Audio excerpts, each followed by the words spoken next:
আলহামদুলিল্লাহ নিহায়াত কাবিল ইহতিরাম মুআজ্জাজ মুহতারাম জাতির মাথার মুকুট জাতির রাহবার ওয়ারাসাতুল আম্বিয়া হযরত উলামায়ে কেরাম আল্লাহ পাকের আশিকিন যাকিরিন মুরব্বিন আওয়াম দূর দূরান্ত থেকে আগত কলিজার টুকরা যুবক ভাইয়েরা এবং কি পর্দার আড়ালের মা ও বোনেরা, যে আল্লাহ পাক রব্বুল আলামিন দয়া মায়া করে মওতি জলছায় বেহেশতের বাগানে আমাদেরকে আসার বসার তৌফিক দান করেছেন, যে মহান মালিক আল্লাহ তাআলা এই তৌফিক দিয়েছেন, এই রব্বে কারিমের দরবারে সকলে উচ্চ আওয়াজে কালিমাতুশ শুকর আদায় করি, সকলে বলেন আলহামদুলিল্লাহ।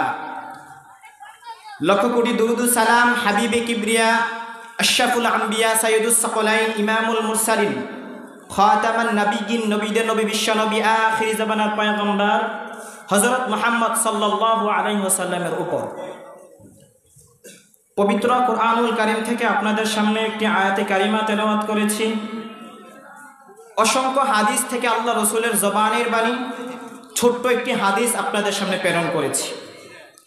আয়াত এবং হাদিস অনুযায়ী কিছু কথা বলার এবং কি আপনাদেরকে আমলের নিয়তে শুনবার আল্লাহ তাআলা যেন আমাদেরকে তৌফিক দান করেন, সকলে বলি আমিন। আল্লাহ পাক রব্বুল আলামিন বলেন, ইয়া আইয়ুহাল্লাযীনা আমানু লা তুলহিকুম আমওয়ালুকুম ওয়ালা আওলাদুকুম আন যিকরিল্লাহ ওয়া মান ইয়াফআল যালিকা ফাউলাইকা হুমুল খাসিরুন।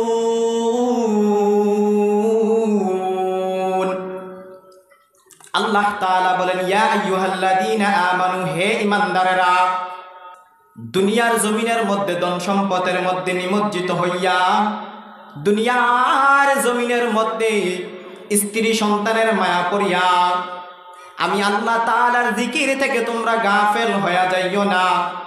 যদি গাফেল হয়ে যাও, আল্লাহ তাআলা বলেন, ওয়া মান ইয়াফআল যালিকা ফাউলাইকা হুমুল খাসিরুন।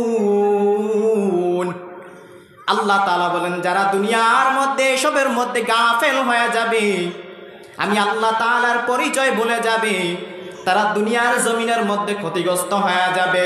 দুনিয়া ও আখিরাতে যেই বান্দা ক্ষতিগ্রস্ত হয়ে যাবে, ওই বান্দার কপাল বড় খারাপ, কারণ জান্নাতের মধ্যে কাল হাসরের ময়দানে নবীজির সুপারিশ পাবে না। যেই মায়ার নবী সৃষ্টি না হলে দুনিয়া সৃষ্টি হইতো না। ওই নবীর মোহাব্বত আল্লাহ তাআলার ভালোবাসা ছাড়িয়া দুনিয়ার মধ্যে আমরা অনেক দুনিয়ার কাজের মধ্যে নিমজ্জিত হয়ে রইলাম। মুসলমান, একটু চিন্তা করো, কার জন্য দুনিয়ায় আসলাম? মুসলমান হিসাবে আল্লাহ তাআলা কত সুন্দর একজন পয়গম্বর আমাদেরকে দিলেন। আমার নবীর কত সুন্দর নিয়ামত, একজন রহমত আমার নবীকে আমাদের মধ্যে দিলেন। ওই নবীর সুন্নত আমাদের অন্তরের মধ্যে নাই, আল্লাহ তাআলার ভালোবাসা আমাদের অন্তরের মধ্যে নাই। যার অন্তরের মধ্যে ওই রাসূলের মুহাব্বত থাকবে, আল্লাহ তাআলার ভালোবাসা ওই বান্দার মধ্যেই থাকবে। কেমন রাসূল, কেমন পয়গম্বর আমাদের! I prophet, he was the most smart personality in this world. আমার নবী মতো দার্শনিক, হ্যান্ডসাম, ভেশিন লোক দুনিয়ার জমিনের মধ্যে আর কেউ হতে পারে না। এই নবী জানায় দেন, কুল্লু উম্মতি ইয়াদখুলুনাল জান্নাতা ইল্লা মান আবা। কিলা মান আবা ইয়া রাসূলুল্লাহ। নবী জানায় দেন, হে সাহাবায়ে কেরাম, দুনিয়ার মানুষ শুনে নাও, আমার সকল উম্মত জান্নাতি, কিন্তু ইল্লা মান আবা, যেই বান্দাটা আমি রাসূলকে অনুকরণ করে না, আমি রাসূলকে মহাব্বত করে না, ওই বান্দাটা কখনো আমি নবীর অনুকরণ যে বান্দা করে না, ওই বান্দা কখনো জান্নাতি হতে পারে না। এবার সাহাবায়ে কেরাম ডাক দিয়া বলে, ও পয়গম্বর, ওই ব্যক্তিগুলা কারা আমাদেরকে জানায়া দেন। নবী বলেন, ও সাহাবায়ে কেরাম, শুনে নেও, ওই বান্দারা হচ্ছে তারা যারা আমি নবীকে অনুসরণ করে না, আমি নবীর সুন্নত মানে না, আমি নবীর আদর্শ মানে না, আমি নবীর মোহাব্বত যাদের মধ্যে নাই, তারাই জান্নাত, তারা জাহান্নামী হয়ে যাবে। আর যার মধ্যে আমি নবীর ভালোবাসা থাকবে, আমি নবীর সুন্নাত থাকবে, আমি নবীর মুহাব্বত থাকবে, ওই বান্দাগুলোই কাল কিয়ামতের ময়দানে জান্নাতের মধ্যে প্রবেশ করবে। ও দুনিয়ার মানুষ, একটু ভালো করে চিন্তা করে দেখে না, আমার মধ্যে তোমার মধ্যে নবীর মুহাব্বত কতটুকু রয়েছে। দুনিয়ার ব্যস্ততার কারণে নবীর মুহাব্বত বলে যায়, দুনিয়ার কাজের মধ্যে নিমজ্জিত হইয়া আল্লাহ রাসূলের পরিপূর্ণ আদর্শটা আমরা বলে যাই। এরে বান্দা, এমন কোনো পয়গম্বর নাই যারা ইমানের পরীক্ষা দেয় নাই, এমন কোনো সাহাবাই কেরাম নাই যারা ইমানের পরীক্ষা দেয় নাই, এমন কোনো দুনিয়ার মধ্যে আউলিয়াই কেরাম নাই যারা ইমানের পরীক্ষা দেয় নাই। অতএব বান্দা শুনে নেও, দুনিয়ার মধ্যে মুসলমান আমরা চলতে হইলে ইমানের পরীক্ষা আসতে পারে, ইমানের পরীক্ষার মধ্যে বিজয় লাভ করতে হবে। অতএব বান্দা, ইমানের মধ্যে যারা উত্তীর্ণ হয়ে যাবে তারাই কাল কিয়ামতের ময়দানে আমার নবীর সুপারিশ পাবে। আমার নবীর সুন্নত মানিয়া যারা দুনিয়ার মধ্যে চলবে, কাল কিয়ামতের ময়দানে তাদেরকে আল্লাহ রাসূল জান্নাতের মধ্যে নেওয়ার জন্য সুপারিশ করবে। সুবহানাল্লাহ। অতএব বান্দা, যার ঈমান যতটুকু পাক্কা থাকবে ওই বান্দাই পরিপূর্ণ সফল হতে পারবে। অতএব বান্দা, এখন ঈমানের মর্যাদা আমরা বুঝি না, দুনিয়ার স্বার্থের পিছে দৌড়াইয়া ঈমানের মজাকে আমরা হারিয়ে ফেলেছি। যার মধ্যে পরিপূর্ণ ঈমান থাকবে ওই বান্দাই কাল কিয়ামতের ময়দানে নূরের মতো চমকাইতে থাকবে, ঠিক কি না? ঈমানের পথে অবিচল থেকে আমার মরণ যেন হয়, ঈমানের পথে অবিচল থেকে আমার মরণ যেন হয়। তোমারই কাছে মিনতি আমার মহামহিম দয়াময়, ঈমানের পথে অবিচল থেকে আমার মরণ যেন হয়।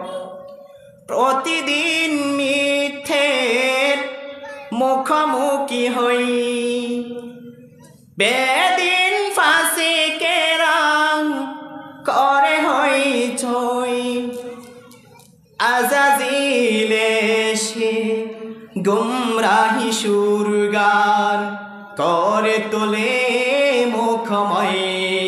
ঈমানের পথে অবিচল থেকে আমার মরণ যেন হয়, ঈমানের পথে অবিচল থেকে আমার মরণ যেন হয়।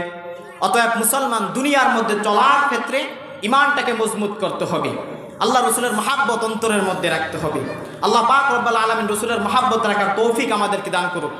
অতএব দুনিয়ার জমিনের মধ্যে যারা আল্লাহ তাআলার মহাব্বত অন্তরে রেখেছে তারাই প্রতিনিয়ত জিকিরের মধ্যে নিমজ্জিত থেকেছে। যারাই সফল হয়েছে আল্লাহ তাআলার জিকির করেছে।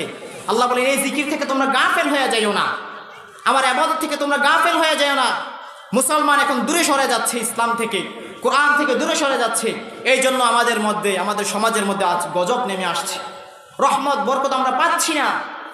অতএব দুনিয়ার জমিনের মধ্যে কোনো মানুষকে আমরা ছোট নজরে দেখা যাবে না। সময়ের ব্যবধানে ওই মানুষটা আপনার থেকে দামি হয়ে যেতে পারে, সময়ের ব্যবধানে ওই মানুষটা আপনার থেকে কোটিপতি হয়ে যেতে পারে, সময়ের ব্যবধানে আপনার থেকে টাকার মালিক হয়ে যেতে পারে। অতএব বান্দা, দুনিয়ার জমিনের মধ্যে কাউকে ছোট নজরে দেখা যাবে না। প্রতিনিয়ত আল্লাহ তাআলার জিকির, আল্লাহ তাআলার ইশক যার অন্তরের মধ্যে থাকবে, ভালোবাসা যার অন্তরের মধ্যে থাকবে, কাল কিয়ামতের ময়দানে ওই বান্দাকে আল্লাহ রাসূল সুপারিশ করবেন। অতএব সব সময় আল্লাহ তাআলাকে ডাকতে হবে।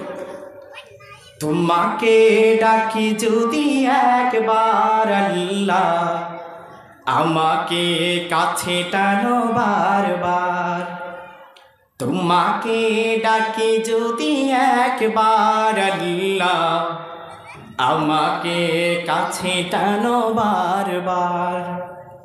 যদি পথ ভুলে যাই আমাকে দিও ঠাই, যদি পথ ভুলে যাই আমাকে দিও ঠাই। দিও দিশা এইটুকু আবদার আল্লাহ, আমাকে কাছে টানো বারবার, তোমাকে ডাকি যদি একবার আল্লাহ, আমাকে কাছে টানো বারবার। দুনিয়ার বুকে আমি এক মুসাফির, বনে যাই প্রতিদিন গুনাহের জাল। স্বপ্নেরা দল বেঁধে রাতে করে ভিড়, আসবে কি কাঙ্ক্ষিত সোনালি সকাল। দুনিয়ার বুকে আমি এক মুসাফির, বনে যাই প্রতিদিন গুনাহের জাল। স্বপ্নেরা দল বেঁধে রাতে করে ভিড়, আসবে কি কাঙ্ক্ষিত সোনালি সকাল। হয়ে গেলে পেরেশান ও আমার রহমান, হয়ে গেলে পেরেশান ও আমার রহমান।